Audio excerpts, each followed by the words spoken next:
Olá, minha amiga, olá, meu amigo do canal Raciocínios Espíritas, tudo jóia? Eu sou o professor Danilo Cruz, estou aqui trazendo a continuidade do nosso estudo da obra Sabedoria do Evangelho, de Carlos Juliano Torres Pastorino.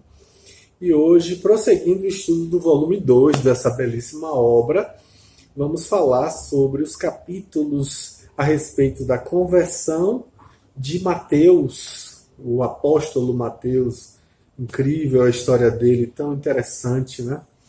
Pois bem, vamos avaliar esse capítulo que fala sobre isso e o capítulo posterior, que é o capítulo sobre o banquete que acontece na casa de Mateus. Pois bem, vamos ter a chance aí de avaliar a história desse apóstolo incrível, interessantíssimo, e eu tenho realmente uma atenção muito especial por ele, pelo fato dele ter sido um publicano, ou seja, ele era um homem detestado, era um fiscal de impostos, era quem cobrava os impostos, as pessoas detestavam ele, e ele tem um carinho especial de Jesus, e a gente vai ver, né, exatamente no que Pastorino traz de metafórico, de simbólico, para que a gente estude sobre essa personalidade ímpar, que é a personalidade de Mateus. Pois bem, o capítulo se chama Mateus é chamado, baseado no texto de Mateus, capítulo 9, versículo 9, quando Mateus escreve assim: partindo Jesus dali, viu um homem chamado Mateus sentado na coletoria e disse-lhe: segue-me. E levantando-se, ele o seguiu. João Marcos, no seu Evangelho, no capítulo 2, versículos 13 e 14, diz assim: saiu outra vez para a beira-mar, e toda a multidão vinha a ele, e ele lhes ensinava. E quando ia passando, viu Levi, o filho de Alfeu, sentado na coletoria, e disse-lhe: segue-me. E levantando-se, ele o seguiu. Lucas, no capítulo 5, versículos de 27 a 28, diz assim: depois disso, saiu e olhou atentamente um cobrador de impostos, publicano, sentado na coletoria, e disse-lhe: segue-me. E deixando tudo, ele levantou-se e seguiu-o. Pois bem, aí Pastorino vai dizer que ao sair de casa, caminhando pela rua, Jesus passa diante de uma coletoria de impostos, com o seu chefe sentado à mesa, o chefe da coletoria. Ao coletor de impostos, os romanos denominavam publicanos, como a gente já falou, né? Ou seja, eram agentes do tesouro público. E os gregos chamavam de telones, é uma palavra composta de telos, imposto, e oneomai, que é comprar. Consistia, na verdade, a função em comprar do governo o direito de cobrar impostos, pagando antecipadamente, de seu próprio bolso, uma importância orçada pelo tesouro e ficando a seu próprio risco ser reembolsado pelas pessoas. Então ele paga uma soma total ao governo, e aí o coletor então distribuía seus agentes para cobrar taxas de pedágios, de trânsito de mercados, de mercadorias, de caravanas, comércio, alfândega, de todo o distrito que lhe estava afeto ali naquele momento, né? Era adstrito a ele. Então o que ele conseguisse cobrar era dele. Inclusive, se havia, e sempre havia, superávit. Ele ganhava em cima disso. Então, alguns mais afortunados compravam os impostos de uma província inteira, sendo então chamado de chefe dos publicanos, como era o caso de Zaqueu, conforme a gente vê Lucas falar sobre isso no capítulo 19, versículo 3. A gente vai falar mais disso adiante. Então, como o povo era oprimido por eles, que buscavam reaver seu dinheiro com lucro, justamente por isso o povo os odiava. Inclusive porque o empréstimo antecipado lhes valia uma autorização oficial de cobradores da dívida pública. E toda a classe dos publicanos era completamente desprezada e comparada a todos os pecadores. Eles eram mal vistos porque geralmente eles cobravam mais do que deviam para aumentar seus rendimentos, para terem, né, a coisa do lucro. Conforme a gente vê em Lucas, no capítulo 3, versículos 12 a 13, fica bem claro isso. Então, no mundo profano, existia ali o mesmo pensamento, e em Cícero a gente vai ver ele falando sobre isso, chamando os publicanos de os mais vis dos homens. Os judeus achavam que eles eram traidores e apóstatas. Lembrando aí que apóstata é quem comete apostasia, ou seja, em grego, apostasia significa defecção, abandono de um partido, deserção de uma religião. Tanto assim que o Talmud proibia os publicanos de servirem de juízes ou de testemunhas nos processos civis, né? Então a gente vê que a gente vai ver que eles eram legalmente impuros, considerados dessa maneira. E por quê? Porque eles tinham contato constante com os não-judeus. Então, quando o Mateus narra o fato, ele nos dá só esse nome, acrescentando como sendo publicano. Enquanto que os outros vão falar, na verdade, que o nome dele era Levi, esclarecendo aí Marcos ainda que ele era filho de Alfeu. É bom lembrar que Cafarnaum era situada aí nas fronteiras dos domínios de Herodes Antipas, justamente com o de Filipe, do irmão dele, né? Então, tinha um posto ali aduaneiro que era importante, justamente porque ficava no entroncamento das estradas que ligavam Damasco ao Mediterrâneo e também ao Egito. Ou seja, era uma espécie de entroncamento. Então, Jesus afronta aí os fariseus e os escribas quando ele escolhe justamente um desses homens como discípulo, como seu apóstolo, como seu emissário. Então, após olhá-lo atentamente, teasato, né, o texto em grego, na sua mesa de trabalho, aí Levi faz o quê? Ele abandona ex abrupto a sua mesa, ou seja, intempestivamente, ele abandona a mesa e segue Jesus com total desprendimento, deixando o seu escritório completamente sob a responsabilidade de seus auxiliares. Então a gente vê o quê? Que muitos de nós ainda agimos na personalidade, como se a nossa personalidade fosse nosso verdadeiro eu. Muitos de nós ainda nos preocupamos, no entanto, com os nossos haveres, compramos bens que nos aumentem os alforjes, as bolsas, durante a nossa romagem terrena.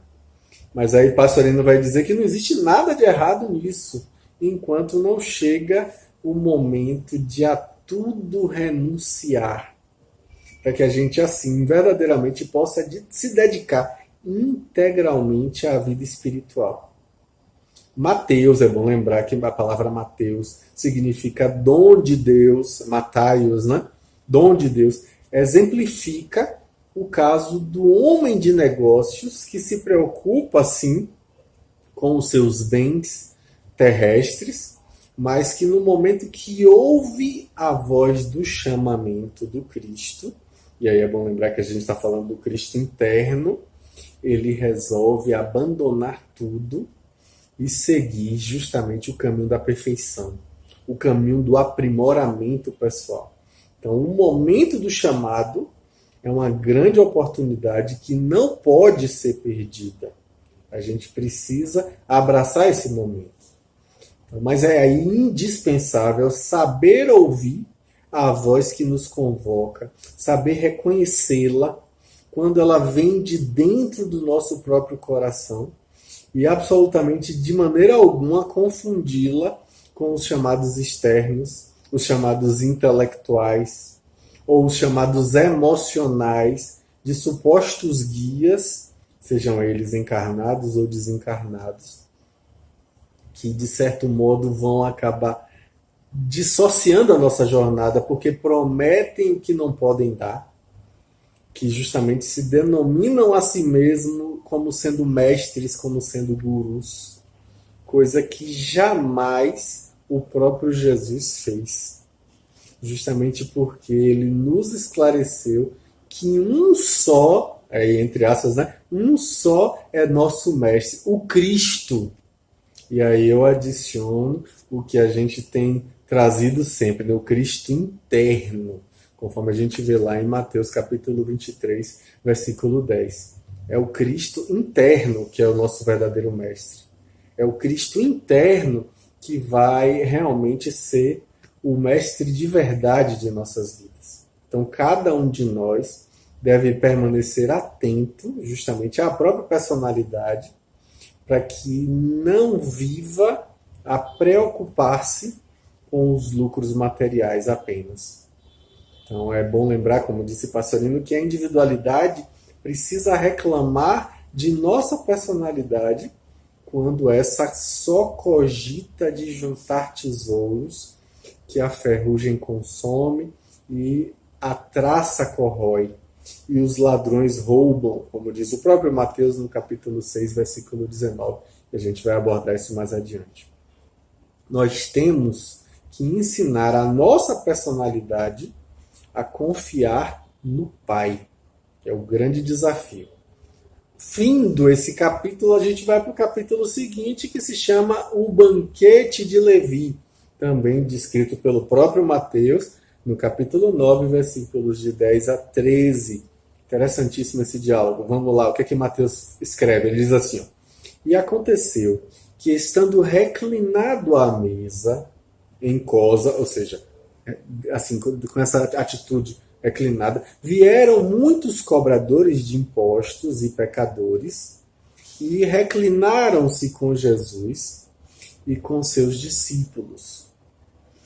Vendo isto, os fariseus perguntavam aos discípulos, abre aspas, por que vosso mestre come com os cobradores de impostos e pecadores, fecha aspas. Mas ouvindo, Jesus disse, abre aspas, os sãos não precisam de médico, mas sim os enfermos. Porém, ide aprender o que significa misericórdia quero e não sacrifícios, pois não vim chamar os justos, mas os pecadores. Fecha aspas. Terminado aí o Evangelho de Mateus, a gente vai para o de Marcos, no capítulo 2, versículos de 15 a 17, quando Marcos escreve assim, e vai Jesus reclinar-se à mesa na casa dele, Levi. E reclinaram-se também com ele os seus discípulos, muitos cobradores de impostos e pecadores, pois havia muitos que o seguiam. E vendo os escribas dos fariseus que ele comia com os pecadores e cobradores de impostos, diziam aos discípulos dele, abre aspas, o que é que ele come com os cobradores de impostos e pecadores? Fecha aspas. Ouvindo isto, Jesus respondeu-lhes, abre aspas, os sãos não precisam de médico, mas sim os enfermos. Não vim chamar os justos, mas os pecadores. Fecha aspas. Concluído o texto, a gente vai agora para o Evangelho de Lucas, no capítulo 5, versículos 29 a 32, quando Lucas escreve assim. Levi deu-lhe um grande banquete em sua casa, e era grande o número de cobradores de impostos e de outras pessoas que estavam com eles à mesa. Os fariseus e seus escribas murmuravam contra os discípulos de Jesus, dizendo, abre aspas, por que comeis e bebeis com os cobradores de impostos e pecadores? Fecha aspas. Respondendo-lhes Jesus, abre aspas, os sãos não precisam de médico, mas sim os enfermos. Não vim chamar os justos, mas os pecadores para a reforma mental. Fecha aspas. Olha, hein? Que texto interessante. Pastorino, então, continua falando que Mateus se levanta da coletoria para seguir Jesus, mas antes ele leva Jesus à sua casa e aí ele oferece-lhe um grande banquete, no qual ele se despede dos seus amigos e também dos seus colegas de profissão. Era, na verdade, uma grande despedida. Realmente aí os agentes fiscais eram numerosos em Cafarnaum. É bom lembrar que era um entreposto ali, como a gente já falou. Reclinar-se à mesa, que é o katakeistai, porque o alimento era tomado enquanto o conviva ficava recostado, quase deitado ali num leito mais baixo, né? Ele estava, na verdade, um pouco mais baixo do que a mesa, com a cabeça apoiada no braço esquerdo, ficando, na verdade, o direito livre para poder servir-se nos pratos à mesa. É bom lembrar aí que a mesa era um pouquinho mais alta, né? Então, esse era o costume dos banquetes de luxo. Você ajeitava ali e comia, ia comendo. Então, isso provinha da Assíria, tendo penetrado em Israel, conforme a gente vê no livro de Amós, no capítulo 6, versículo 4. Também na Grécia e também em Roma. É preciso que a gente note aí o termo pecadores, que é amartolos, que tem um significado próprio em grego, que na verdade é os transviados, ou seja, os que estão fora do caminho certo. A visão aí do que é pecadores, como é falado aí pelos fariseus, né? Para os fariseus e saduceus ortodoxos, todo e qualquer não-judeu, ou seja, os gentios, eram considerados pecadores, porque eles não trilhavam a estrada correta, a estrada que havia sido traçada por Moisés. E também eram chamados de pecadores, aí é bom lembrar dessa forma, todo e qualquer judeu que mantivesse contato próximo e constante com os gentios, como é o caso dos agentes fiscais, que falavam o tempo todo com os romanos, né? Então, que fique bem claro que o termo aí pecadores tem esse sentido, que é um sentido especial, né? Não eram criminosos, não eram delinquentes, eram, na verdade, pessoas que não seguiam a rigidez legal tida como sendo ortodoxia, né? A questão do judaísmo ortodoxo. Então, o banquete que Mateus ofereceu para Jesus era, então, verdadeiro banquete de pecadores, no sentido de transviados, de pessoas que não seguiam a ortodoxia. Como disse Jerônimo na sua patrologia latina, e é citado isso por Pastorino, né?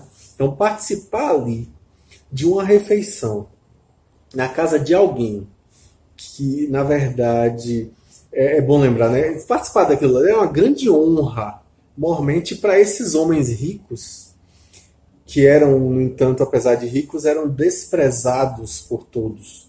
Então, ver Jesus entre eles deve ter constituído uma imensa alegria para eles, e um sinal inequívoco de estima e de amizade.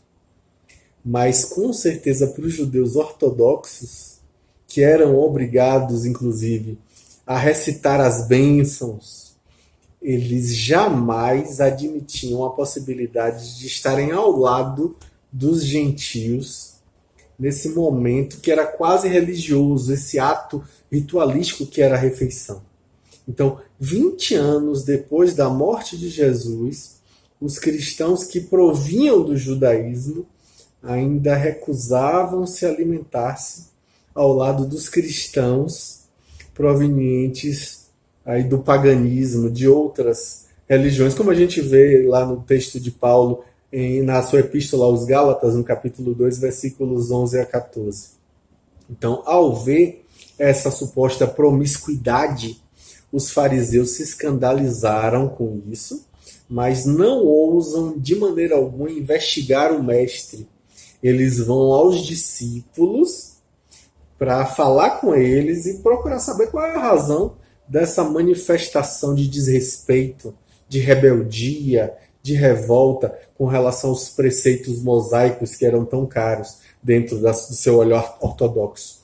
Então Jesus intervém pessoalmente, justamente para tirar os discípulos daquela situação de embaraço. Com uma fina ironia, ele concede aos fariseus o título de justos, de sadios do espírito, ou seja, santos, né? Quando na verdade a expressão aí, ide aprender o que significa, na verdade, uma fórmula rabínica que Jesus utiliza, que é usada em circunstâncias de controvérsias, e aí ele cita Oséias no capítulo 6, versículo 6, dizendo justamente que a misericórdia vale muito mais do que qualquer sacrifício religioso. E ainda depois ele cita também um aforisma corrente, né, que na verdade a gente vai ver em Diógenes Laércio, né, que é colocado também em Plutarco, na sua apoptegma, né, nos seus apoptegmas, quando ele diz assim: não são os sadios que precisam de médico. E aí ele confirma: não vim chamar, ou seja, não vim convidar os justos, mas os pecadores. E aí é bom lembrar que mais tarde ele vai dizer novamente, né, que os pecadores e as meretrizes conseguirão, na verdade, o reino de Deus muito antes que os supostos justos fariseus e os sacerdotes tão convencidos de si mesmos. Então, Mateus, ele fala disso no capítulo 21, no versículo 31. Então, a esses era muito mais fácil pregar a boa nova do que àqueles que se julgavam virtuosos, conhecedores da lei, quase que donos da verdade, nas palavras de Pastorino.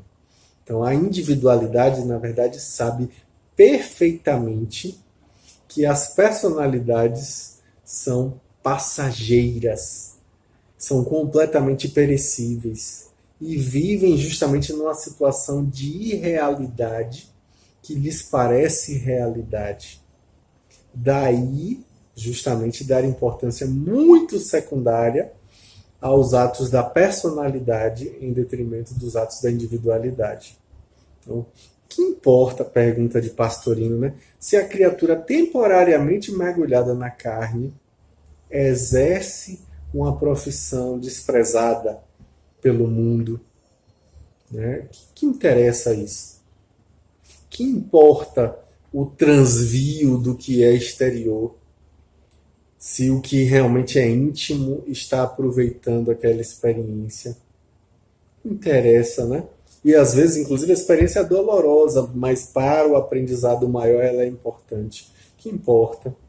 Então, se a personalidade ainda necessita de certas exterioridades, como, por exemplo, o banquete de Mateus, né, a individualidade não, né, se recusa justamente a essa circunstância. Ela comparece com todos os discípulos, que são ali, conforme a gente já viu o Pastorino falar, né, veículos que a envolvem, e participa da alegria daquela criatura que ainda dá valor ao temporário, ainda dá valor ao irreal, justamente por julgá-los coisas duradouras e reais.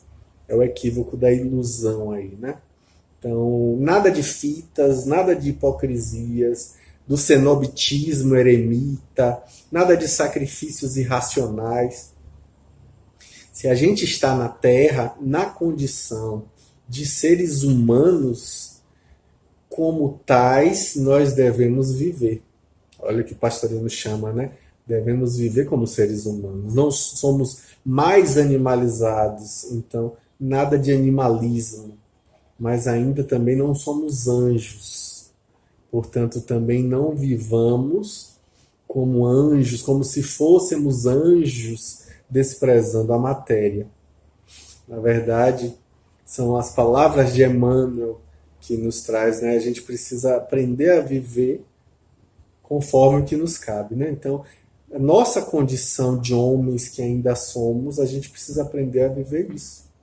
A lição de Jesus nesse fato é muito importante e visa justamente a todos os que se envaidecem, os que ficam cheios por conta das suas supostas virtudes, fugindo ao contato dos enfermos morais, fugindo ao contato dos supostos pecadores. Exatamente esses são os mais necessitados, muito frequentemente, né? Então, como disse Pastorino, a misericórdia é superior a qualquer ato religioso. E a nós, ou seja, a individualidade, não interessam a admiração e os elogios dos bons, dos supostamente justos, dos supostamente santos. Esses, na verdade, vão ter a sua trilha traçada e devem segui-la sem tropeço. O que a individualidade tem que fazer de verdade é exatamente convidar as personalidades ainda viciadas e ainda animalizadas para que consigam modificar a sua mente. Olha, a metanoia, a palavra metanoia, né? Alterar a mente, a reforma mental, seu modo de pensar, seu modo de encarar a vida. Então, Pastorino diz, não temamos ombrear com os pecadores, com os transviados, não fujamos de sua companhia, de sua convivência, não recusemos banquetear-nos à sua mesa, porque daí poderão advir grandes vantagens para eles e para nós. Olha que importante essa fala de Pastorino. E ele diz que é justamente porque, afinal, em que somos nós melhores do que eles? Só o pensamento de que nós somos melhores já é aí um indício, já é uma prova de que a gente não é a melhor coisa nenhuma. Pelo menos eles são humildes e nós orgulhosos ainda, né? Eles sabem que são pecadores e nós nos achamos santos. E com isso eles sintonizam com Deus. E nós, que infelizmente ainda nos julgamos melhores, manifestamos a nossa vaidade tola e com isso nós desintonizamos com Deus, que é exatamente a humildade perfeita. Olha que mensagem interessante para que a gente consiga baixar a bola, diminuir o ego, diminuir a personalidade, dar vazão à individualidade. Como sempre, Pastorino indo no ponto para nos trazer as reflexões de que necessitamos. Bateu, doeu, leve para casa que é seu. Pois bem, a gente precisa aprender sempre, não é verdade? Semana que vem a gente continua. Grande abraço e até lá. Tchau.